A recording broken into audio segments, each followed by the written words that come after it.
I'll make it as short as I possibly can, a story that I use when I talk about courage.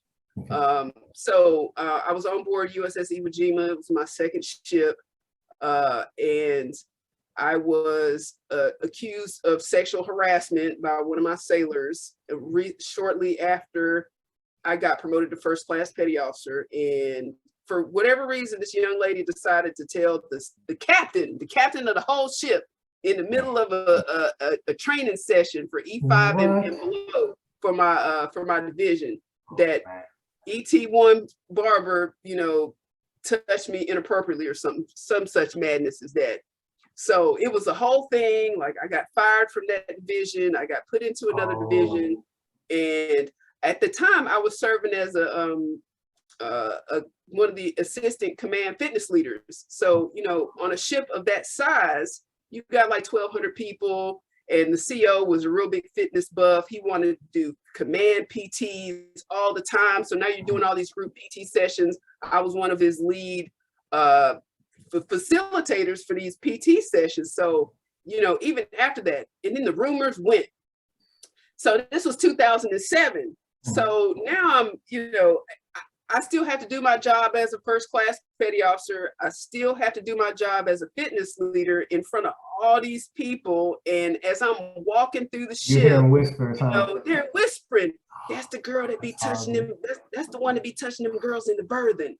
And it just made it really, really hard for me to do my job. And that happened within 1 year of me checking on board ship. So I still had 2 years left.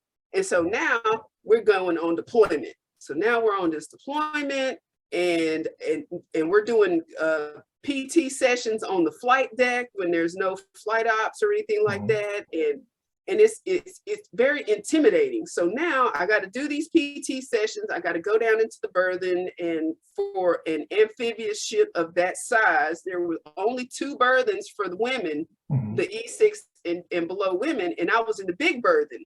So in that berthing, you have 8 toilets, 8 showers, 8 sinks for 161 women. You get close, people get to know you. And most of us are all doing the PT session. So now we're in a line for these 8 showers, and I'm super shy. I like to say that I've been shy all my life, bashful even. So I go get my stuff, and and I got my towel wrapped around, and I'm walking down to get to the end of the line as women are pulling their towels a little tighter as I walk by. They all think that if you are if you like the same gender, if you are attracted to the same gender, they think you are looking at every last one of them, and that's not the case. I have a type, and it was nobody in that berthing, so they just automatically, and it was nerve-wracking. So it automatically, feeling the way that I felt, how much I love PT. I didn't want to do PT anymore.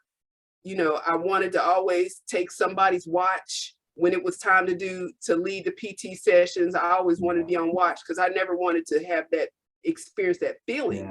And eventually I had to, I'm like, I'm just gonna keep on keeping on. That was 2007. Here I am, I'm still here. I'm a senior chief petty officer. I'm married to a woman. I'm living my truth, and I didn't let that get in my way.